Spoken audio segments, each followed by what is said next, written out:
Right, so the next portion for us, the next portion for us will be HPV and cervical cancer. So talking a little bit more about the virus and how it causes cervical cancer and what are the things we look out for the cervix. Okay, so the cervix connects the vagina, the lower part of the female tract, up to the uterus. And cancer is a disease where the cells in our body grow out of control.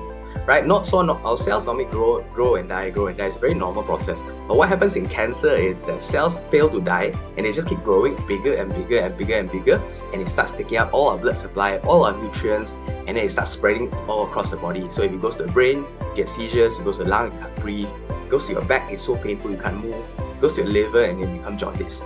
Right? So when cancer starts in the cervix, which is this part down here in the cervical area, that's what we call cervical cancer.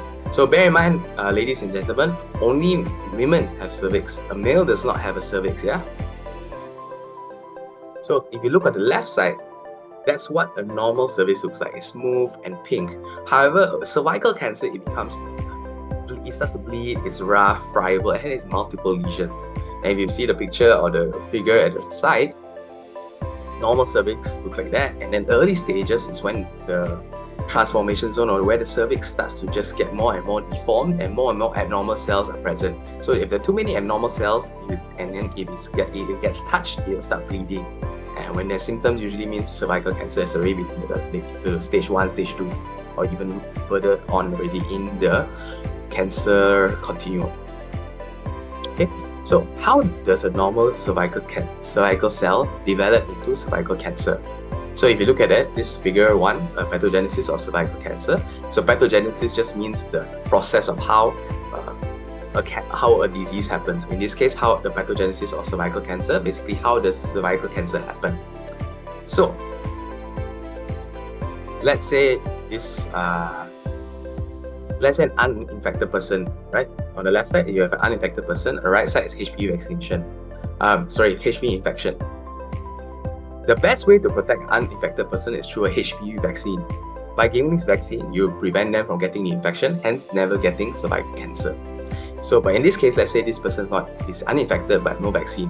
What happens if they get an infection?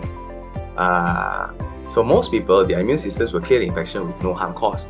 But a lot of risk factors, things like HIV, smoking, and different immune lowering conditions, whereby the cervix will start to develop low-grade abnormalities, eventually becoming high-grade abnormalities, and becoming cervical cancer. This is when it's left untreated, uncontrollable growth of the abnormal cells can become cancerous. So what we need to do normally for this treatment is just cryotherapy, LEEP, as well as cold knife conization, right? So the cervical cancer screening test can detect HPV even before the cell changes occur, and the Pap test, the Pap smear, detects the cell changes after they occur. So this whole pathogenesis cervical cancer takes about 10 to 15 years. So the best way, we vaccinate early so that this does not happen in 10 to 15 years.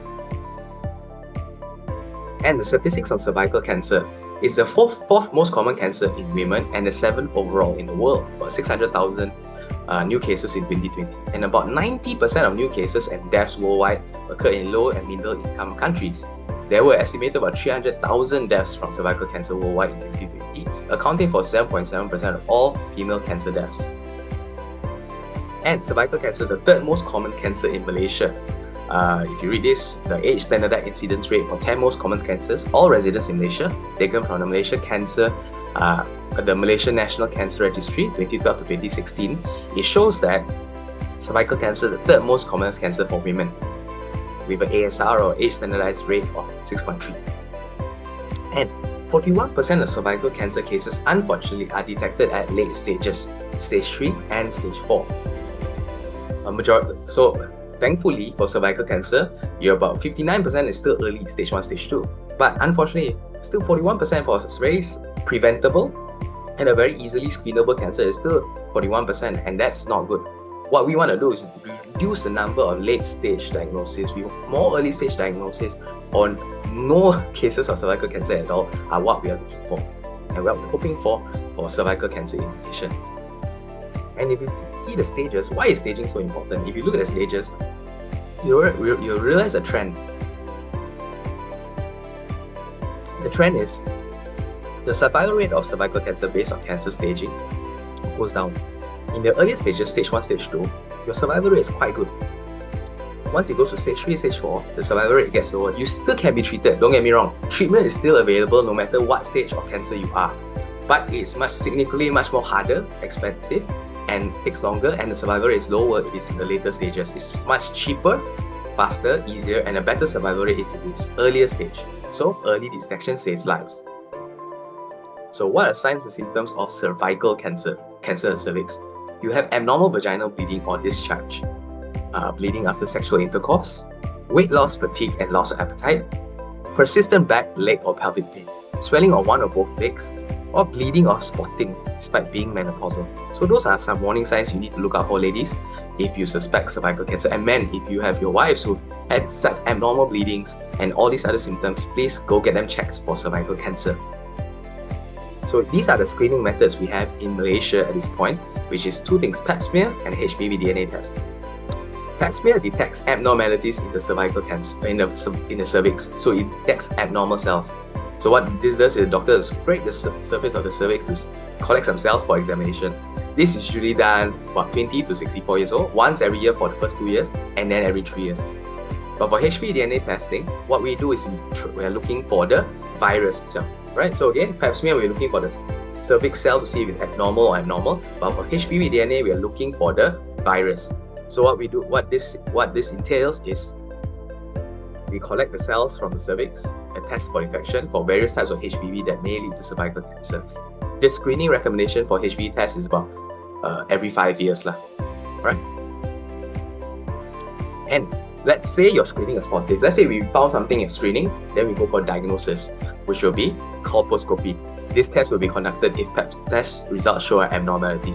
If you look at a right side picture, a colposcopy is basically when a doctor you go to the doctor's office, they'll take a microscope to look inside your cervix to see if there are any abnormalities, and if needed, they'll do something called a punch biopsy. A punch biopsy where they'll take the abnormal part during the colposcopy, they'll take the abnormal part, send it to the lab to see if it's cancerous or not. And at the same time, it's a treatment because you're already removing the abnormal cells. So it's treatment and diagnostic. Remove it, send to the lab to see if it's cancerous or not. Alright, so again, screening, either pap smear or HPV DNA, if there's anything positive, or colposcopy. So finally, what are treatment options for cervical cancer? It will be surgery, radiation, chemotherapy. Surgery whereby is where the doctors remove the cancerous tissue, cancerous part of the tissue through operation. Radiation uses high energy rays to kill the cancer cells. And chemotherapy uses special medicines to shrink or kill the cancer, given either in pill form for you to take or through your veins, or sometimes both. Right? So, the next question, the most important question, is cervical cancer preventable? 95% of cervical cancers are due to HPV infection. And we have a vaccine called HPV vaccine. So the answer to you, yes, it is preventable through this vaccine. Because if you look at this chart over here, life course approach for cervical cancer prevention and control. Once they get the infection when you're young, it will stay dormant, but after a while, about 15 to 30 years, that's when the precancerous lesions will occur, and if precancerous lesions are not controlled, it becomes cancer. Right, so HPV is preventable, cervical cancer is preventable. Okay, so the next part of our talk will be talking about how to protect yourself against cervical cancer, what type of protections you can do, and what type of vaccinations you can take to prevent yourself from getting cervical cancer and HPV infection. Alright, stay tuned.